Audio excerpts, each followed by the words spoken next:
Okay, so now let's switch gears to talk about marketing, specifically the top digital marketing trends for 2013. I'm happy to introduce to you Bonnie Harris, an award-winning digital marketing strategist and a professor and the founder of Wax Marketing. Bonnie has spent the last 15 years of her career in the technology services industry working with Fortune 500 companies. And in 2002, she founded Wax Marketing to help businesses take advantage of combining marketing and technology. Bonnie teaches integrated marketing at the P.I. Reed School of Journalism at West Virginia University. Thanks for joining us, Bonnie. You're welcome. I'm glad to be here. Great. Me too. I have a few questions for you, and I hope you'll help our audience better understand what digital marketing is and how we can better leverage it in the franchise world. Well, I'll certainly do my best. Okay, great. Okay, so just so we're all on the same page, what is digital marketing? To me, it's very simple. Digital marketing is the promotion online of a brand, product, or service. And I think if you keep it at that simple definition, it makes it a lot easier for everyone. So why is digital marketing so important then? Well, I think that particularly now, it's very important for smaller businesses and for businesses who really want to engage with their customers. As we all know, the business conditions are improving for small business, and it gives us the ability to really watch the activity of our customers as they move through the chain and finally eventually purchase something from us. So it provides in a very inexpensive way a snapshot of how our customers behave, how they buy, and what they like to do online. So part of the whole online experience clearly is social media. So right. What can we expect from social media in 2013? There are a lot of really interesting predictions out there in terms of social media. I like to follow a gentleman named David Fine at Social Media Monitor. And one of the things that he said recently that I found very compelling was that brands are going to find that they need to be able to market with their customers and consumers and stop marketing at them. And I think with social media, that's incredibly important as we've all become a lot more attuned to social media. We've incorporated it into our habits. We're not as likely to read messages that are directed to us that are trying to sell something. What we want is we want to accept a brand into our virtual water cooler, if you will. And only after we've accepted them and engaged with them and really kind of gotten to know them will we give them permission to sell to us. However, I think the brands that have spent time really engaging us and getting to know us and who have been patient and not tried to sell us too early on in the process are going to have a huge advantage over other brands. I think also we're starting to see a slowdown in the number of new social networks that are being introduced. Pinterest was the last big one I think we've all adopted. But I think rather than jumping onto the new ones so quickly, a lot of us who are in social media are really going to be entrenched in the ones that we have because it's become such a part of our lives. I agree with you, and I think your biggest word there throughout all of that was engagement. Mm-hmm. It isn't just a one-way street any longer, that the consumer is coming back accordingly. Right. And the brands have to be patient and wait before they sell to them. And I think that's the brands that do that and the retailers that do that are really going to see some huge benefits in 2013.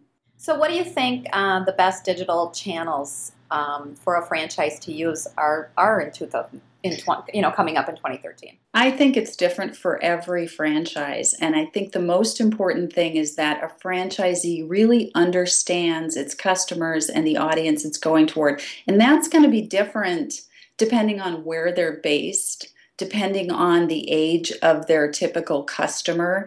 If you know where your customer gets their information and the social media, email, whatever the channels are that they like to use, then you're going to be able to choose the right mix of channels. You might not get that recipe right immediately, but if you know your customer, you're going to be able to, just like a recipe for a dish or for a dinner, you're going to be able to tweak it until you've really got it down and you're understanding. And that way, when a new network comes along, like Pinterest for moms, for example, you're able to incorporate it into the mix much more easily because it's about a mix of channels, not one really good channel that's your silver bullet. Right. And I think sometimes people think it's a sprint versus a marathon. And it can't be, because you have to learn all of that over time and tweak and test and be observant of who your customer is. And so you aren't going to know that instantaneously.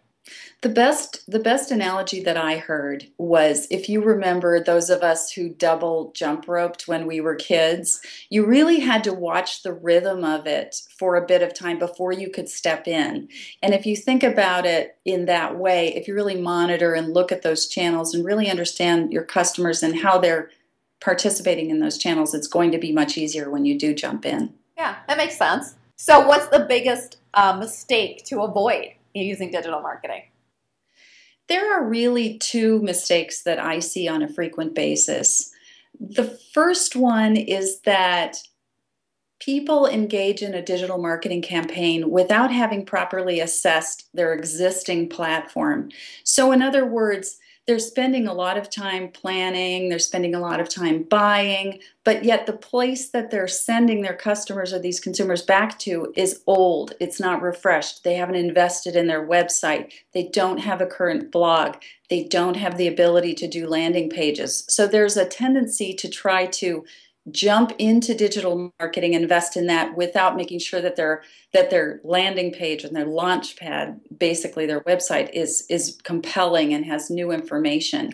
The second mistake that I see that's probably even more damaging is that brands will often choose a message and they will go out with that message to a particular channel, whether it's email marketing, banner ads, social media, whatever it is.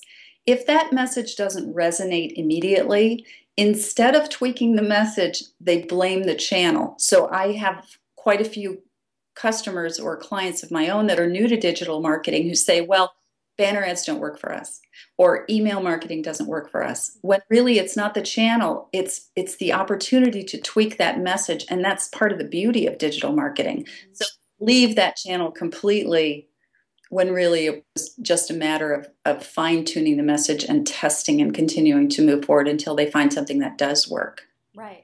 I kind of see in working with companies and what I'm seeing out there, and everyone thinks, I got to do this. I have to do that. I got to do it real quick. And so, like you said, they jump in and they freak out because they got to do it, but they may not be taking a step back, taking a breather and saying, okay, let's think this through. So how's the fine balance between trying to stay a step ahead of what's coming and trends, et cetera, but at the same time trying to do it maybe not right out of the gate, but at least thoughtfully out of the gate?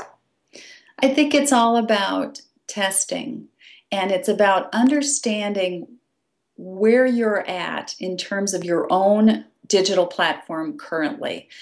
Really objectively analyzing your maturity in terms of social media, really analyzing your maturity in terms of your website, not being overly positive about your website or your blog or how fabulous it is, for example, is something that I think you really need to understand. And sometimes an outsider can come in and say, you know what, I give you a C+ in social media, I give you an A- on your blog.